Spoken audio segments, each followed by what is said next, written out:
Hey guys, welcome to a very special video I have for you today on this Leo new moon. It's exact here on the East Coast on Thursday, July 28th. This is happening at 1:55:01 p.m. and the sun and the moon are joining in the sun's home, the Leo, the sign of Leo. So this is about the kingdom, our personal kingdom, but this is also related to the rulers, the people in charge. And so if you've been watching my work in the past weeks, I've been saying that this is a very pivotal time for the way that the leaders are going to formulate their direction. And this is not going to be entirely clear. I would say that we're probably going to really understand more so of where it's going on a world sense and also in our personal lives when we get to that Sagittarius new moon, which is also the day that Jupiter comes direct. So yes, it's exciting. This is going to be a lot facilitated for our joy, for expansive endeavors, because this new moon is in a trine to Jupiter, which is also coming retrograde. Just a couple hours at 4:37 p.m. here on the East Coast, which is at 8 degrees in Aries, right? And so a trine, 120-degree area, angle can bring us into an area of expansion, right? And it's expanding our ideas of ourself, envisioning ourselves differently, what we can do in the future. And again, this is the microcosm, how we are experiencing this, but this is also happening in the world. And like I said, this is, the rulers, the leaders. 5 degrees of Leo, this, can create some conflict, some tension, some misunderstandings, and some challenges, but it also facilitates change. And again, this is in a trine to Jupiter that expands, so it can expand the desire to change, the desire for world leaders to change the outcomes and directions of things as well. There could be some conflicts with how leadership is taking these roles as well. And at the same time, really, we do have this grand square. So this square, which in the future I'll have charts up, I'm working on putting this with better time, and so I can do this better. But there is this grand square, right, which creates some paramount changes, and it's involving the nodes of the moon as well as this amazing, extraordinary, and undefined alignment that we have in Taurus, and that is Mars, which rules Aries where Jupiter is. So there is a definite parallel with how we are interpreting these changes within our lives, the kind of thunderbolts that are going to be thrown at us, whether these are epiphanies to our direction, and also our purpose in the world. So Leo is the heart. It's, it's creativity. It's, the spotlight. It's the sun. So, everything, all the planets revolve around the sun. Well, they say it's actually a point. There is a point that the sun revolves around as well. But, so there would be no life without the sun. The sun, gives this life, but it can also burn, right? And so we have to understand this with our intelligence. We have to understand our purpose. We have to understand right now that, that the world around us is changing rapidly. This is going to be, this lunation cycle is going to be a lot of rapid, sudden changes, new advancements in technology. Mars is in square to this Mercury and Saturn, there is going to be a lot of conflict, a lot of tension, and it's going to bring up questions about the everyday people. It's going to bring up questions about merchants and supply chain, and how the presidency is handling this, how people in charge are handling this, and there may, be some losses with finances, some tension with finances. But for us on a personal level, this is a glimmer of light into what it is that, again, our purpose is here for. How we are really influenced by our knowledge as well, because Jupiter represents knowledge. It is, as I said, going retrograde on this day, so it's holding a lot of charge as it's in a trine to this new moon. So this is an expansive time for us personally to, go along in accordance with our knowledge, our self-knowledge, right? Because that's what Jupiter is there for. This can also inflate our kind of struggles with ourselves, with finding ourselves as well. But this will show us a direction. All we have to do is pray. We have to hold on to our values, that single pointed value that we have with our divinity. However it is, we're all different. Like every single snowflake is different, every little flower is different. Every blade of grass is different. So we have to develop our personal qualities, the ones that bring us joy at the moment.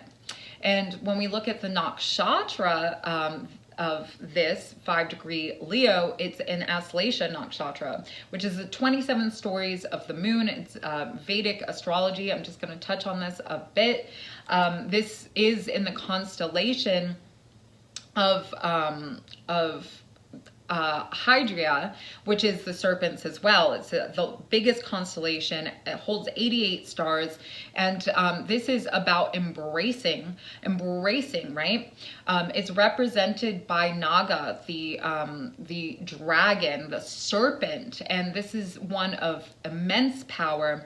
And serpents are known to coil around things, to embrace, right? So there is a part about this nakshatra in this time of new growth for us that is embracing our pure joy, embracing this purpose, and adhering to that consciousness, that intelligence of ourselves. And it is about staying true to this journey within us. The Kundalini is also like the coiling serpent that is up the spine. And this is the yin and yang. This is understanding the male-female principle within ourselves, and so there is a lot about us really surrendering to our purpose right now, even identifying our past roadblocks before. Seeing Mercury is in Leo in opposition to Saturn, which is retrograde. It's trying to show us like our past karmas, how we are propelling forward.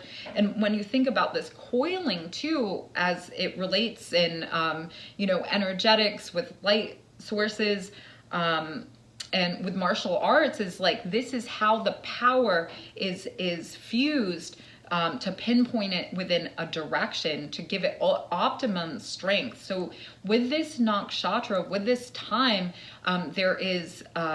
there's abundance, there's luxury, there's creativity, romance, all this that is coming from our heart, what is emitting from our heart. And so it is a time to be really employed by our desire in a way as well. And not just like the desire, the sexual desire and things, but it's a spiritual desire. This has a spiritual connotation to it. So again, it's linked in with this purpose. Our soul identity is really being directed in this really paramount way, especially because this Jupiter, which is guru knowledge, is in a helpful aspect to this. So it's expanding the spiritual qualities about this. And yes, I think there can be some challenges with, the world, with tensions, with hostility, and this kind of breaking out of, but again, we are surrendering to our purpose. We are defining where it is that our direction, where we want to go, because remember, this is in square to the nodes. We're having this grand cross, which can create the biggest challenges, but can also pressure us into being that prism that encompasses all the colors, and that people spend die for, and they spend all their money on cultivating these, diamonds and things like that. That's how precious we can become if we put our energy towards these true desires, the desire of the divine nature of ourselves. And what a beautiful time, because I'm telling you, November 23rd is when we're getting that opening trine to this point. So November 23rd, we're going to start seeing some more manifest. That's also when Jupiter comes direct. So this is a little time capsule for us to really create this gold within ourselves, to embrace, the challenges towards creating the harmony and the internal love, whether that is with bond with somebody, because yes, this can bring on romance. That is a Leo. It is all about romance. It's about happiness as well. This nakshatra, Aslesha nakshatra, its Lord is Mercury, and Mercury is coming into the opposition with Saturn. So like I said, we can be in a place of hesitancy, but let's choose to go beyond the shadows of yesterday and go towards the light. This is clinging, this is bright, right? And inspiring. So the other thing I also wanted to say, coiling, one thing, I do train a little Brazilian Jiu-Jitsu. I'm pretty new. But one thing that I've been noticing very much is, it's that coiling, like the serpent, like the boa constrictor, like when you want to have everything so tight that when you are, you're moving your whole muscular and your bones, your whole self, so you don't have to struggle, and the struggle becomes on the other person, right? You take away the air. And so in a sense, we are, commanding our center, our heart, what is the true path that we are aligning with, and we want to embrace it and encompass it and enclose it within ourselves in a safe space. Don't try to joke it out, but this is a time that we have all the power to creating this eternal joy. And so with the challenges, I'm telling you, we will all go through challenges. It can be a challenging time. But it is also a divine time. It's pushing us into extraordinary places. But look at the lessons that we have revealed. I mean, also for younger people right now, this is a very big time for them defining themselves. And also, while I'm at it, this is, this could be about the children as well. Jupiter rules the children in the 9th house from this new moon. This can be a very important time of how they're talking about navigating the children and the future of the children, especially with everything that's going on. But like I said, we are protected. We are in divine guidance as well. So open up your heart and expand your heart for the things that you want to come in contact with, and really have an open mind towards your spiritual purpose.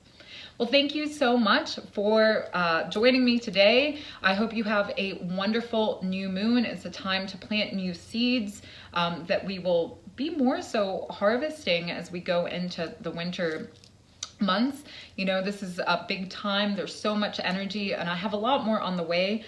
So do follow Chasing Bagua on Instagram. I have the All Signs weekly horoscope that's up right now. I'm probably going to be moving that here as soon as I can. I think it will just be easier to navigate. I have a lot more on the way, so do stay tuned. And if you could share, that would help. I'm, you know, trying to create more work. So if I could get some, you know, some more support, some more shares, this will help me in navigating and facilitating the work. So thank you, and I will see you soon.